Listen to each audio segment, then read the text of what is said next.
Mhm.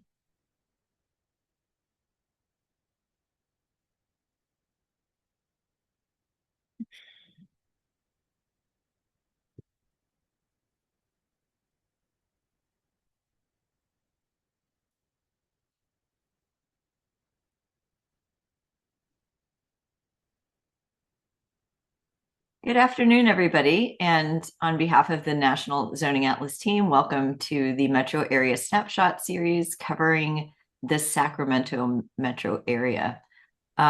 Before we begin, I want to thank our partners in this work. Teams from UC Davis's Center for Regional Change, the Othering and Belonging Institute have both helped us to build the Atlas, especially in the early stages in California. And we also want to thank one of our funders, the Chan Zuckerberg Initiative, for really helping us get through not only the state as a whole, all 539 jurisdictions, but also to pursue updates, which we are in the process of doing right now. So thanks to all of our partners in the effort that you're about to hear about during this webinar. I'm Sarah Bronin. I founded the National Zoning Atlas a few years ago, and I'm really lucky to be joined today by one of our project managers, Joanna Kaufman, based in California, and one of our dual analysts who covers both the zoning side and the GIS side, or the zoning tech side, I guess I should say, Tara Safavian, also based in California. Our team is pretty big, and our California team is rooted in the state, and we're really proud of that. So you'll hear from them more in a moment, but I'm going to start just by telling you what we are covering today. So in terms of the table of contents, we are starting with why we're building the National Zoning Atlas in the first place. We'll turn to how the Zoning Atlas is made.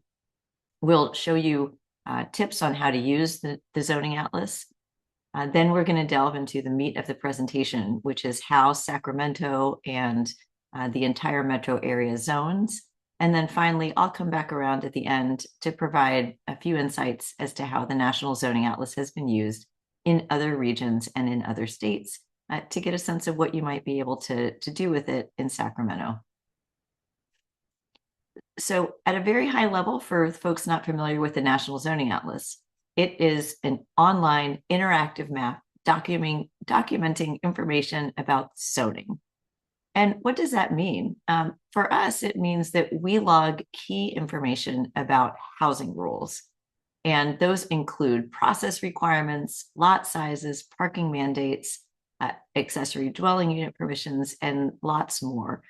You see these types of rules on the zoning atlas itself, but beyond the zoning atlas, we're also logging things like the amount of lot that can be covered, the heights of the buildings, the number of units that apartment buildings might be capped at, minimum unit sizes, and again, much more.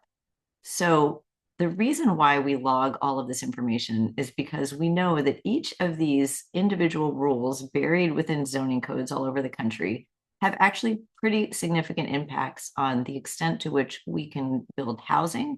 And because we also know that those constraints on housing have consequences for our economy, for the way that we develop in relation to our environment, as well as actually how we are able to communicate with each other as people who live in built societies and who have to, as a result of our land use laws, drive or not drive, might have to build outward into farmland and forest or not. And so again, zoning and all of these arcane, minute details actually add up to have a really big impact on everything that we do and how we operate in the world.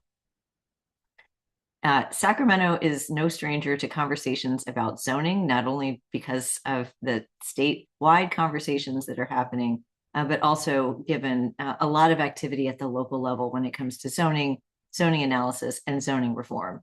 So just a couple of recent headlines on zoning and housing in the region. I happened to travel to Sacramento a few months ago, and certainly you can see the effects of the housing crisis in Sacramento, not only with the stats and figures, but with the number of unhoused people that that you see throughout Sacramento and the region. So given that shortage, given that crisis, there's been a lot of legislative activity. Our team will talk a little bit more about that later in the presentation.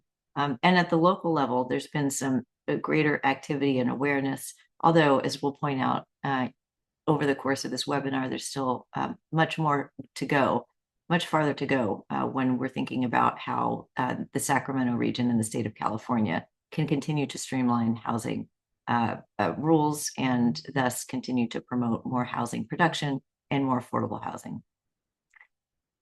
So with that, I'm just going to provide a couple of background slides that will show you the scope of our Atlas project so far before turning it over to Joanna, who's going to tell us how it's made in the first place. This is our national map showing the completion of 15 states, all of those states that are labeled. And don't forget Alaska and Hawaii down there in the corner, and lots of states that we are in progress. So you can see lots of Texas colored in, you can see lots of Montana colored in, lots of Georgia and more. I want to point out at this scale that what you are seeing on the map in purple are those areas that we've confirmed have zoning, that we've analyzed using the steps that Joanna is going to talk about, and that we've published to the map. Everything in gray shows where we have confirmed there is not zoning. So the purple and the gray are places where the National Zoning Atlas team has worked. All those areas in white are places that we have yet to work. And we aspire to. We will get to the Dakotas someday. We'll get to Arkansas someday, and Oregon and Idaho. But for now, we're keeping pretty busy with the projects that we have going, and we're super excited about our progress. So on that note, our progress includes publishing to the map over 9,000 jurisdictions. And those jurisdictions represent land where over half the American population lives and almost 60% of the land area. We are 100 zoning districts away from publishing 100,000 zoning districts. That means we've digitized their boundaries. We've logged information relevant to their housing allowances and non-residential allowances as well. And we've read over 1 million pages of zoning codes. Tara probably read, tens of thousands of zoning code pages herself, as has Joanna. So this number represents the efforts of our full team across the country so far. With that, just to give you, again, an overview of how the whole Atlas has been pieced together so far, we're going to turn to Joanna, our project manager, who's going to tell us how it's made in greater detail. Thank you, Sarah. I'm Joanna Kaufman, a project manager at the NZA. I've reviewed zoning data collected by our team in a number of states, including Colorado, Utah, and Arizona. I'd like to take a moment to briefly explain the NZA methodology. Analysis begins by identifying jurisdictions. These are cities, counties, and towns with zoning authority. Here we see the 23 jurisdictions with the right to exercise zoning in the Sacramento CBSA.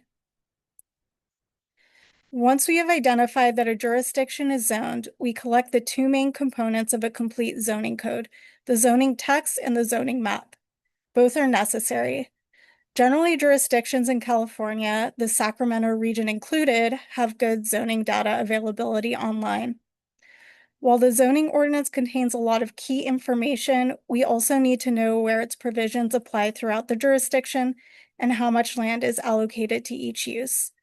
Here we see the zoning text and map for the city of West Sacramento. Each jurisdiction with zoning is made up of zoning districts with different regulations. Here's a screenshot of the 27 zoning districts in West Sacramento as they appear in the NZA editor. You can see the district names along with the type of district ranging from primarily residential to non-residential.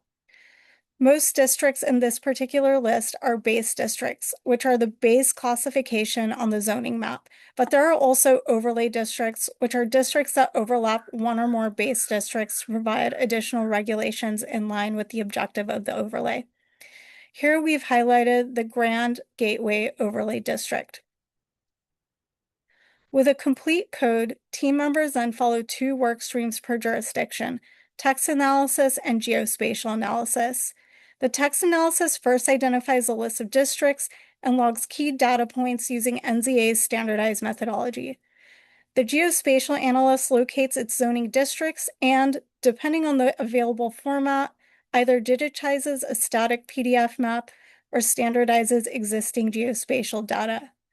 The two work streams work hand in hand to create the zoning districts as they appear for each jurisdiction on the atlas.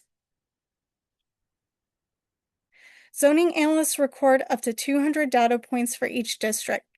Key elements include the types of housing permitted, from single-family to 4 or more multifamily housing, and whether these homes are allowed as of right or require a public hearing.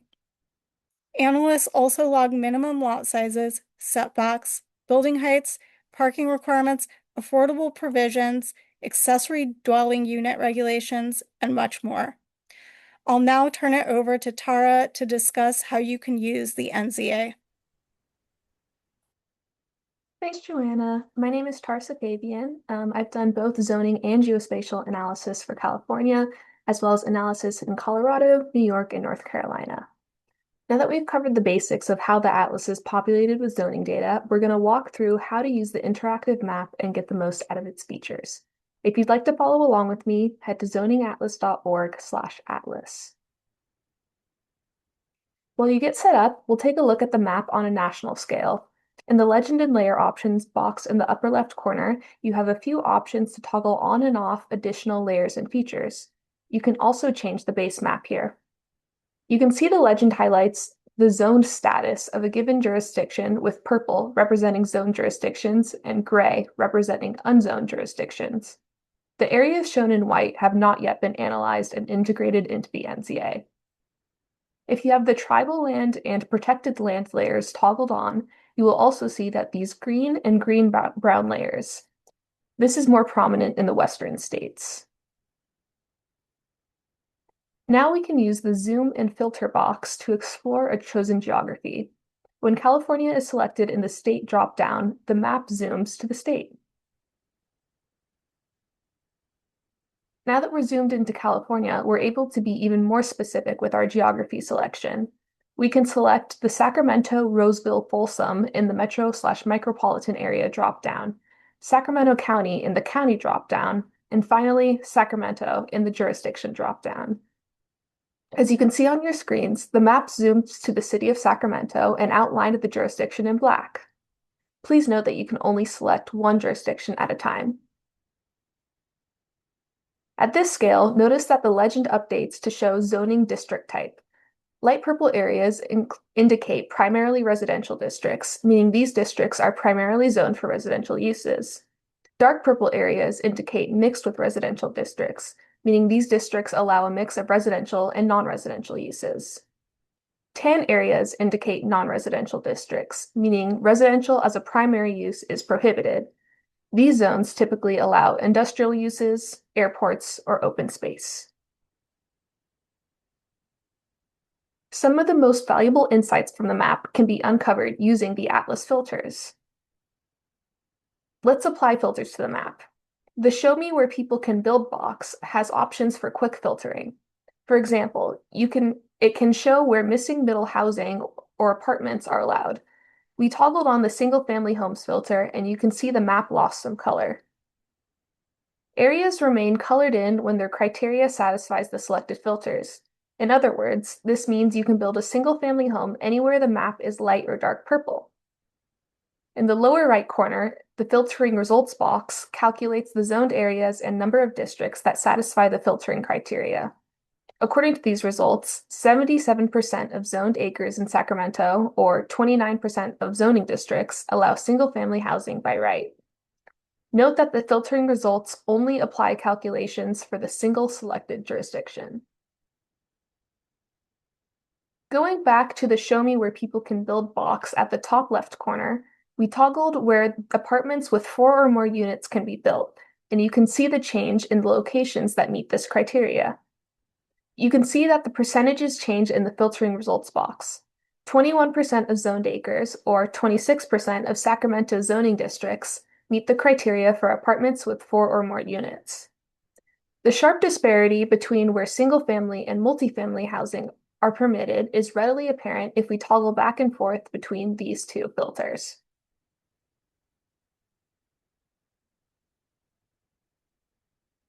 Now let's look at the advanced filters box. You can use it for selecting more specific filtering criteria, like whether 1, 2, 3, or 4 plus family housing is allowed subject to a public hearing, minimum parking requirements, or height caps, among other options. We've selected a criteria where 1 family housing is allowed as of right and has a minimum lot size of 10,000 square feet. And according to the filtering results, only 4% of zoned acres in Sacramento satisfy this criteria.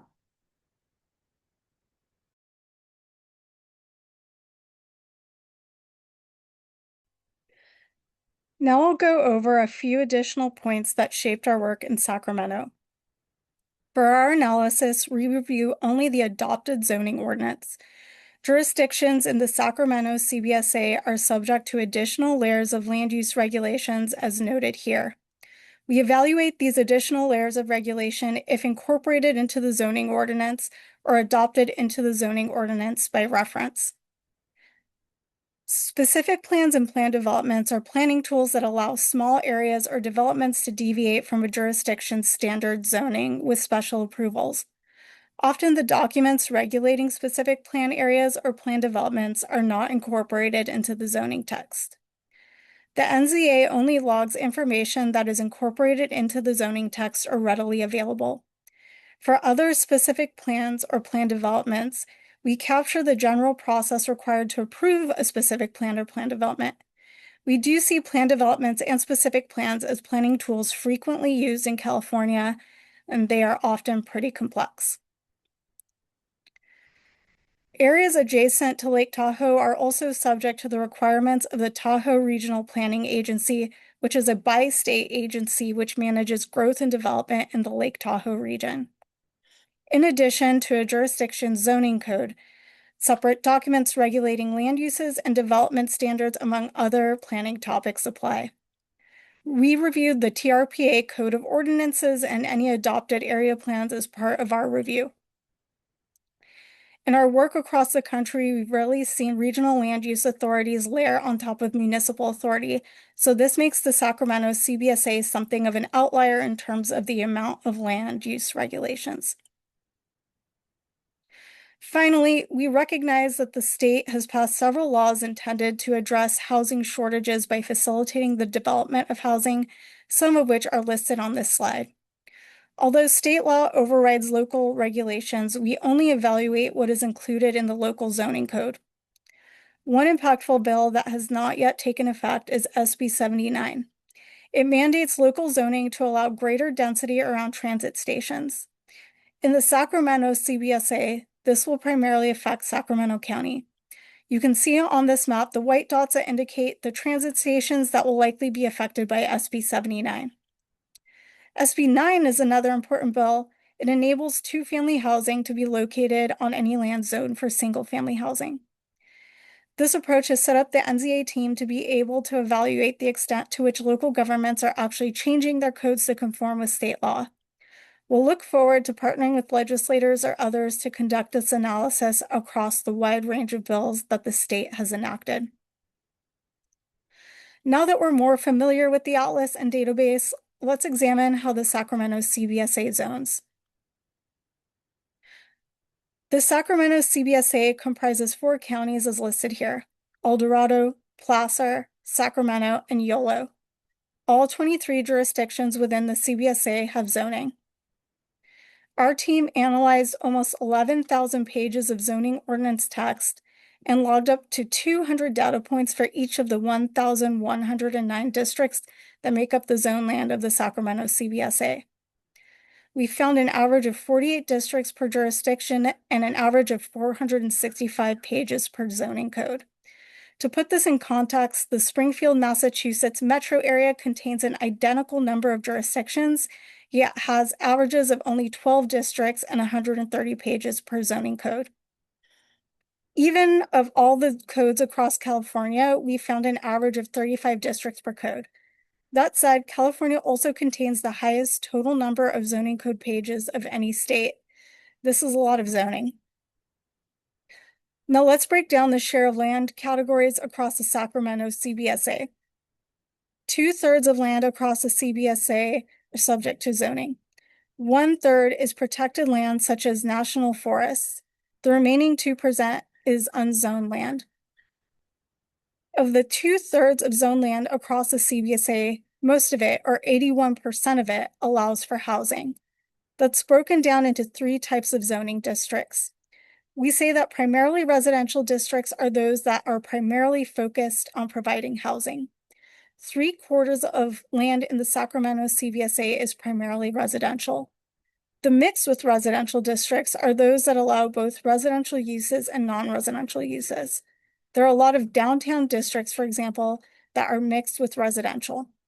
About 7% of zoned land is classified as mixed with residential. 19% of zoned land across the CBSA is limited to non-residential uses such as industrial, institutional, or open space. Let's take a moment to dig into the zoning specifics of residential development in the Sacramento CBSA. For this presentation, we define multifamily housing as residences with 4 or more units.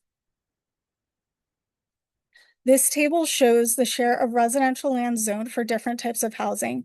From left to right, there are columns for 1, 2, 3, and 4 or more family housing.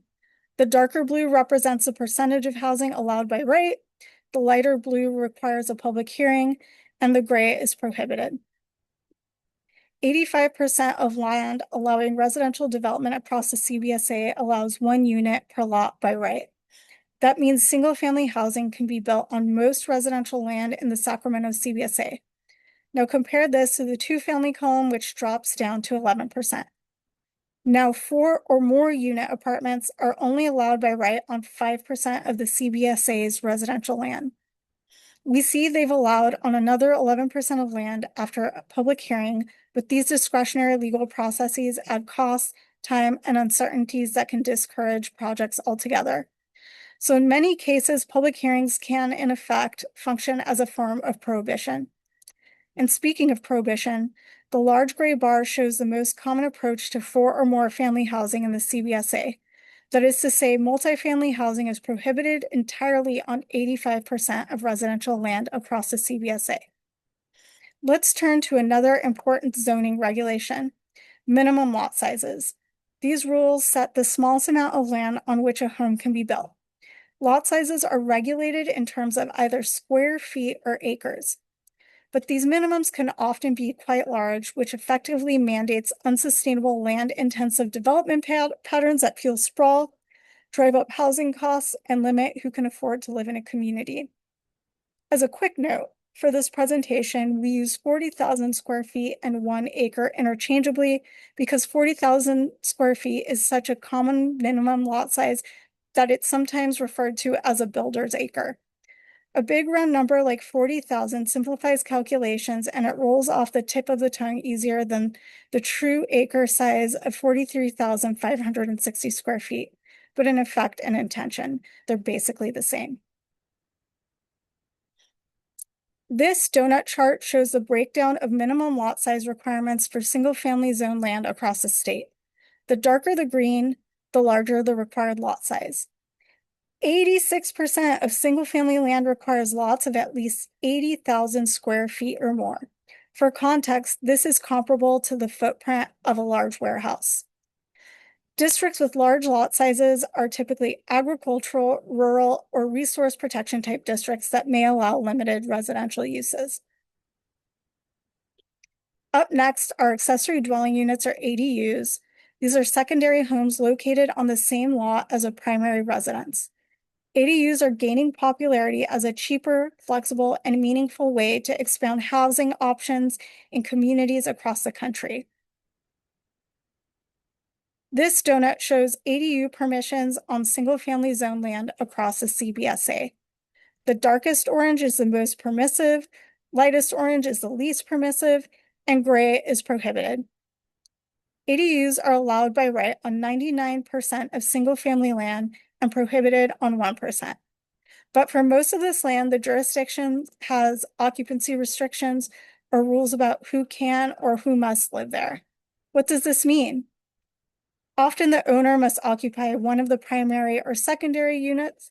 Other times the ADU is limited to family members, employees, or elderly tenants.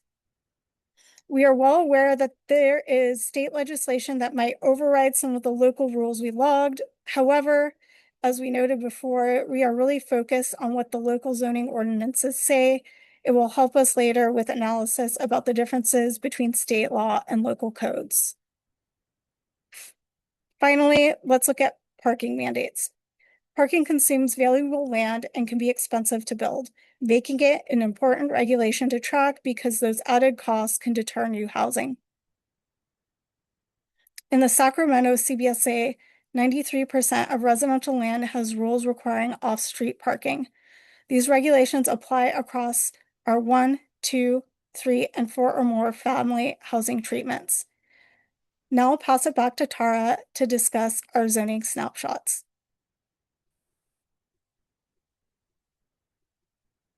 One of the great things about all this data is that we can visualize it in many different ways. We have developed a tool that we call the zoning snapshots to allow anyone to pull up the graphics that we've used in this presentation. If you're interested in exploring zoning stats for any location in the NZA or creating your own graphics, I encourage you to look at our zoning snapshots tool. A zoning snapshot is a visual summary of any jurisdiction, county, metro micropolitan area, or state published to the NZA. To use the zoning snapshots, you select the place you want to see in the drop-down menu. Putting in Sacramento here means that you'll pull up a list of jurisdictions that either have Sacramento in their name or are in Sacramento County. In the county filter in the middle, you can select a full county and all of the jurisdictions in the county will appear. For example, if I go to the county filters and select Sacramento County, we'll see the stats for 8 jurisdictions altogether: Citrus Heights, Elk Grove, Folsom, Galt, Isleton, Rancho Cordova, Sacramento, and Sacramento County itself. If I go to the metropolitan area filter on the right and selected the Sacramento, Roseville, Folsom CBSA, then I'd get the combined statistics for all 23 jurisdictions that we've been talking about in this presentation. It's really interesting to compare a jurisdiction, its county, and the CBSA. As an example, from left to right, here are the zoning snapshots for the city of Sacramento, Sacramento County, and the Sacramento Metro Area. With these snapshots, you can easily review key zoning statistics for different geographies at a glance. If you look at the purple bar, you can see that Sacramento allows more of that darker purple mixed with residential zoning than the metro area as a whole. This makes sense because Sacramento is a central city. If you look at the blue bar chart, housing units allowed, you can see a big difference in the second bar, which refers to two-family zoning. Sacramento allows two-family housing on more of its land than the metro area. Finally, look down at the bottom left. The minimum lot sizes in Sacramento are very small compared to the county and the CBSA. All of that dark green in the county and CBSA donuts show lot size mandates of 2 acres or more. You can generate your own zoning snapshots by going to zoningatlas.org/snapshots. With that, I'll pass it back to Sarah. Thanks, Tara. So I'm going to just show a few examples of how the National Zoning Atlas has been used over the past few years as we've been building it. First up, I am going to talk a little bit about an impact analysis that we completed for the Texas legislature, or a bill that they were considering last year, Texas Senate Bill 785. It aimed to expand zoning capacity for manufactured housing, and using our data in Texas, which, as I mentioned at the top of the webinar, we have not fully completed yet, but using the data that we have completed, we did an analysis as to what extent the new bill would affect zoning in areas that we'd already published to the map. With that information, legislators and advocates were able to understand how this bill would impact their communities. And ultimately, I'm glad to report that the legislature did adopt the bill, seeing that there was significant progress that could be made with the bill, and hopefully, in turn, this year, next year, and beyond, we'll see more manufactured housing being built in Texas. Second thing I just wanted to highlight was the project that actually started this whole effort, Desegregate Connecticut and the Connecticut Zoning Atlas. So in that case, we started in 2020, released the Connecticut Zoning Atlas in January 2021. And all of that data, including the shocking statistic that 91% of single family housing or 91% of land allowed for single family housing in the state and 2% allowed multifamily housing, 4 or more housing by right. Those statistics, that wide gap, helped encourage over 80 nonprofit organizations to come together in a very broad coalition to pass zoning reform in 2021 through the state legislature. Thanks to tremendous leadership by key state legislators, there was another round of zoning reforms in 2025. And in 2025, we wrote an op-ed on and did testimony about parking mandates specifically, and we're also really thrilled to see the legislature adopt parking reform at the statewide level. Over in or across the country, we have been pretty focused on helping media provide better information about zoning in the communities where we've covered where we've done our analysis. So we have on several occasions at conferences and of course, one-on-one, provided information to journalists so that they can help explain how zoning works in the communities that they're trying to inform through their work. This is a really important aspect of our work because it's great for us to have this public interactive map, and we know we get thousands of visitors a month and people are using it. But it's also really helpful, I think, to then take those stats and that information and bring it to audiences that may not know about the map itself, and may not know where to go to find the information, and may only need that key stat in, let's say, a media report. So we're proud of this work. If you are a journalist and you're watching this, please visit this website, zoningatlas.org/media, for lots of tips about how you can use the NZA for data. And we will be doing a California-focused media training soon, given the fact that we've completed analysis of the full state and we are well underway with updates. Over in Massachusetts, we've been working on a project and a big report is going to come out at the end of this month on the way that state legislation has changed local government's zoning. And specifically in Massachusetts, the legislature adopted the MBTA Communities Act, which required local governments to rezone areas of reasonable size around their transit stations. You heard already about SB 79, a different way of approaching transit-oriented development, and that's not going to go into effect for a few more months. But out in the Boston area, the greater Boston, 177 cities and towns, the MBTA Communities Act has been in effect for a couple of years now, and we're just seeing the last jurisdictions in that area come into compliance with the statewide law. What we are doing is we have logged the conditions before. We are then logging the conditions after the reform went into effect. And I'll give you a sneak preview of the information we'll put out in the report later this month. Not enough land has probably been rezoned under the new law by local governments. Only a very small amount of land has been rezoned. So stay tuned for that report. But the point is that we, with our data set and with the information that we're collecting, can do the kind of before and after analysis that no one has really been able to do before. So we're really excited to continue to dig into the MBTA communities and to see in the coming years what effect the zonings have on housing production. And finally, I just wanted to flag a new project that's underway right now. We don't have a map for it yet, but it will be hopefully this spring unveiled as a new resource to understand how historic preservation works in the United States.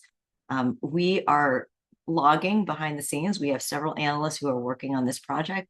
We're logging information about where historic properties are located And we're logging that information for the state register of historic places, local registers, as well as the national register, so that people can see in one place the types of historic properties that are in their communities.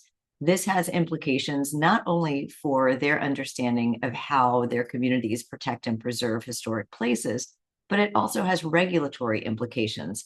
We know out in California, there's a lot of discussion about the intersection of historic preservation and housing. And we happen to have a team that has as much expertise in zoning as it does in historic preservation. So please stay tuned, follow us on social media to get wind of the release of the National Preservation Atlas map. As we did in the National Zoning Atlas, we're going to start with a single state, and that state you'll hear about more when we do the launch. But we'll start with one state, release as much data as we can there, and build outward, just like we have with the National Zoning Atlas. So stay tuned. So finally, just want to sum up and say, we're giving this presentation because we want for you to use the National Zoning Atlas.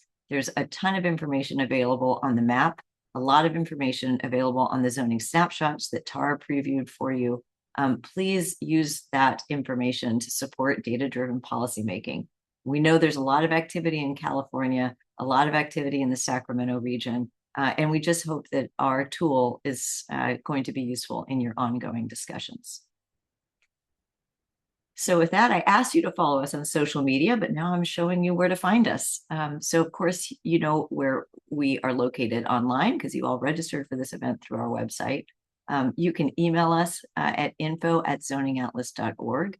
And by the way, please put any questions that you have in the chat. You can also find us on LinkedIn, on Blue Sky, on YouTube, and on Instagram. And with that, I think I'm going to go ahead and go to some questions. Thank you, by the way, to Diana Drogeris, who is behind the scenes powering all of our presentation here, and I'm really excited to get to some questions. So I'll ask Joanna and Tara to come online. Nice to see you again. Thank you so much for your great presentations. And I'm maybe just going to ask you a couple questions that relate to how Sacramento compares with other areas. And I'm happy to ask either of you, how does Sacramento compare with other metropolitan areas in the country in terms of its zoning restrictions?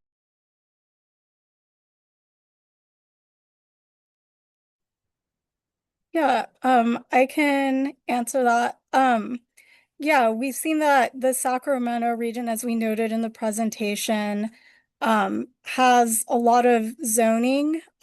California has a lot of zoning compared to other states in the country, and we found that the Sacramento region had a lot of zoning districts and a lot of additional zoning texts, in part because of the Lake Tahoe region having additional land use regulations applying.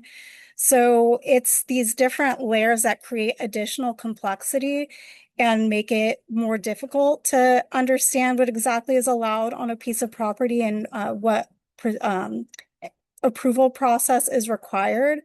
But I think one similarity that the Sacramento region does have with other regions that we've seen is just the predominance of single-family housing being allowed. So that is something we are seeing across the country. That is an issue. And we've also seen other states adopt ADU regulations as an intervention, but it's not I wouldn't say that's the norm. I don't know if Tara or Sarah want to chime in.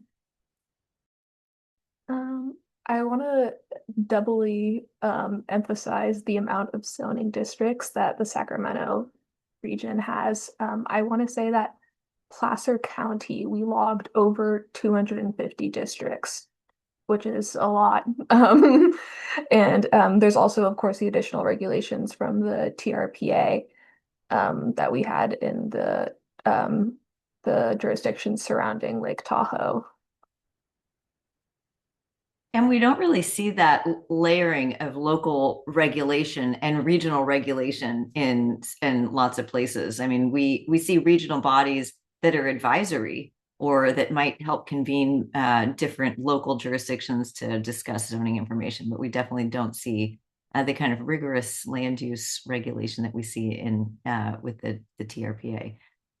There's a question about how often we will be able to update zoning. Maybe Joanna, as the project manager from California, from the beginning, you can talk about the process of logging the state as a whole and the process of updating, and how much time has passed between the initial getting everything done once, and how the update is looking as you're in progress. Yeah, as again, California has a lot of zoning, so the process to complete the state has taken us over a year at this point, and we already had some data from our partners from the Othering Belonging Institute and from the Center for Regional Change. So that process is a massive undertaking. Now we're moving into our updates process. I think we've discussed maybe trying to do updates, at least annually. California, as you can imagine, there's a lot of moving targets. So there's all the state legislation that gets passed on an annual basis that then needs to be adopted into local zoning codes. And then there are other zoning amendments, rezones, map amendments that happen. And so we are going through the process of looking at our oldest data, making note of where there are updates that impact the data that we are looking at, because there are always updates to zoning codes that will not affect the data points that we are collecting. And that process will hopefully take much less time because it simply is a matter of making more minimal updates. And then, on occasion, there might be a more comprehensive zoning code update that would take, the same amount of time as logging data for a jurisdiction completely from scratch. So yeah, that's where we're at. Great, thank you. And I think the long-term goal is to keep regularly updating jurisdictions across the country, especially those that are so looking beyond California, the larger cities in the larger metro areas. We did have seen in lots of our rural jurisdictions that there's not often a lot of updates, especially in towns with populations of less than 5,000. So we're developing that system right now that we've hit a critical point of nationwide coverage. A question about the Preservation Atlas. This looks interesting. Does the federal government help fund that project? And the answer to that is no, the federal government doesn't fund our work. We are a nonprofit organization. And as you heard at the top of the webinar, we have funders that are foundations like the Chan Zuckerberg Initiative. For the Preservation Atlas, we've received funding as well from individuals, people who are preservation minded, and we're very excited about their contributions as well. Another question is zoning reform enough to solve California's housing crisis? So you've talked about the issues in the Sacramento region that might be constraining housing development. Is zoning reform the only thing that California needs in order to move forward on housing production? Yeah, I can try to at least start to answer that. I think what we're seeing is, zoning is one part of a more complex issue. So I think it's important that the state optimizes zoning for housing. And we've seen a lot of progress be made with the zoning forms that the state has adopted and reforms at the local level. And really, there's a need now, I think, to optimize those regulations a little bit more so they could be used in action a little more easily. But there are so many other issues that I think we're uncovering once zoning is out of the way that's relating to like housing finance, building code regulations, insurance, etc. that I think play a role as well as to being a barrier if getting housing built in California in large numbers. Thank you. I think that does present a big picture of there's a lot to do, and that's true in every state, but California, especially with the level of regulatory complexity, has maybe more to go. I don't know. Question about the map itself, and maybe Tara, you can weigh in on this one. It's the question is, I don't see a TRPA boundary on the National Zoning Atlas map.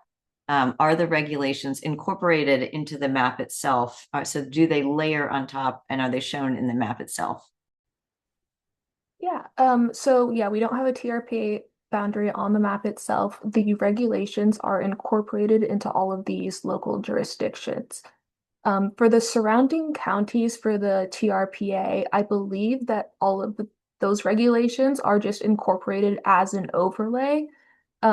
So just kind of a very general, like something called Tahoe combining is how it's listed in the counties. Specifically for the city of South Lake Tahoe, the regulations are more explicitly integrated into the atlas. And there, if you go check out specifically for South Lake Tahoe, you can see that there are zoning districts that are districts from the city and districts that are from the TRPA regulations. And those are logged differently. Great. And I think we're already over time, but there's one last question I want to ask you, which is what practical steps can improve transparency in local land use regulations? I don't know if you want to take this question as a what would have made your jobs a lot easier to log all this information, but what would help improve transparency from the local government level so that people could understand what's happening in their communities? And of course, our project is trying to do that on our end, but what about the local government? Yeah, I think in California, like we mentioned, there's a lot of specific plan areas, there's a lot of plan developments, there's state law. And so I think what would improve transparency is trying to integrate all that information. Right now, information lives in lots of different documents, and then you have to look at each individual document and evaluate what it means in terms of, on the ground, what it means to actually entitle and construct a project.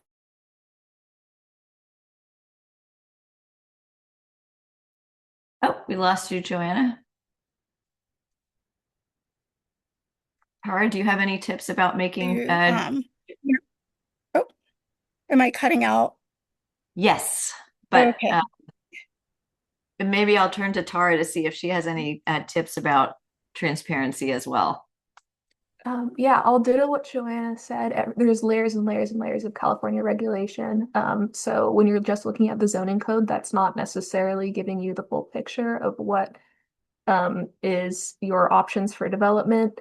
There are also, this is something we've done a little bit of research on in the NZA, is discrepancies between maps and codes. What we're seeing across different data sources doesn't necessarily align. And so that the streamlining of these different documents would be huge. Yes, and for that report, please visit our website and the resources page because we had two analysts go through and look at those text to map discrepancies in a number of states, finding that about a third of them had significant discrepancies between the text and map. So the job of our team is not easy. We try to resolve all of those discrepancies on a case-by-case basis, calling the local governments, asking local planners how they interpret those differences. And that's what you end up seeing on the map is our best effort to resolve those discrepancies and show you how land use works in the communities we've published. So with that, I'm just going to say thank you very much to everybody who contributed to our California Zoning Atlas, both externally as well as a large number of our analyst team. So thank you to everybody. And of course, to Joanna and Tara for presenting and Diana for organizing all of this in the first place. See you next time. Thank you.